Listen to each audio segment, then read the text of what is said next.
ہمارے ساتھ یہ چھوٹی زندگی مزید نہیں گزار سکتی۔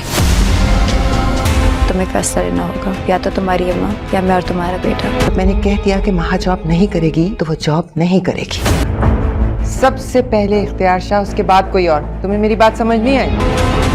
وہ قمیض ہے جو تم نے اور تمہارے بھائیوں نے مل کے پھاڑی تھی۔ انہیں زندگی بہت لمبی ہے اور بیٹیوں کو نہ جانے کن کن آزمائشوں سے گزرنا پڑتا ہے۔ میں شاید تمہیں چھوڑ دوں لیکن میں اپنی جاب نہیں چھوڑوں گی۔ ارے تم تو ان کی چہیتی بہو ہو، تم نے ان کو ان کا اکلوتا وارث دیا ہے۔ اسے جاب کرنے سے مت روکیے، اس کا پورا حق ہے جاب کرنے کا۔ ہر چیز تو تمہاری مرضی سے ہوتی ہے، تمہیں کیا ٹینشن ہے؟ ناظرین، ڈرامہ سیریل نور جہاں آخر اپنے اختتام کو پہنچنے والا ہے۔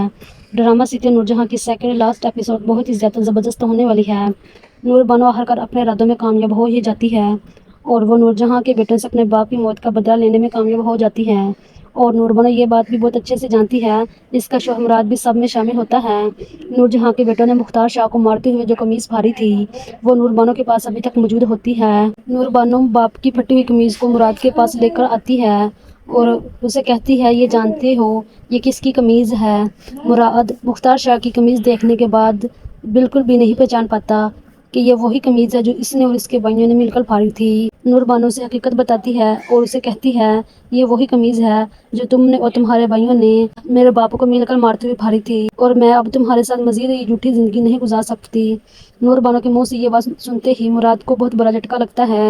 اس نے نور بانو کے لیے اپنا سب کچھ قربان کر دیا ہوتا ہے اور اپنے نور ماموں کے خلاف بھی جا چکا ہوتا ہے، اور دوسری طرف نور جہاں ابھی تک باز نہیں آتی۔ وہ مہم کو جاب کرنے سے منع کرتی ہے لیکن مہم اس کی کوئی بھی بات نہیں سنتی، اس لیے وہ سفیر سے کہتی ہے، تم اپنے بیوی کو سمجھاؤ، اگر اس گھر میں میرا ہی فیصلہ چلتا ہے اور میری کہی ہوئی بات آخری بات ہوتی ہے، اس لیے تم اپنی بیوی کو سمجھا دو، وہ یہ جاب نہیں کرے گی۔ سفیر اپنے ماں کو سمجھانے کی کوشش کرتا ہے اور کہتا ہے کہ جاب کرنا مہم کا حق ہے، آپ اسے یوں جاب کرنے سے نہیں روک سکتی۔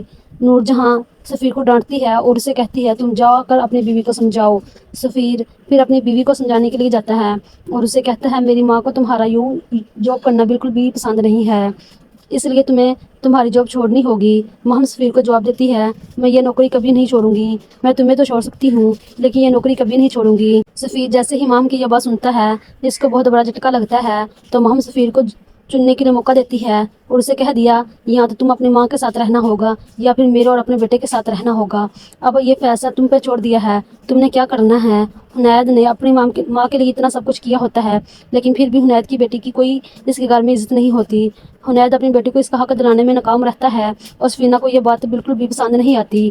سفینہ حنید سے کہتی ہے، بیٹیوں کی زندگی بہت آزمائش بھری ہوتی ہے، انہیں روز ہر نئی آزمائش سے گزرنا پڑتا ہے۔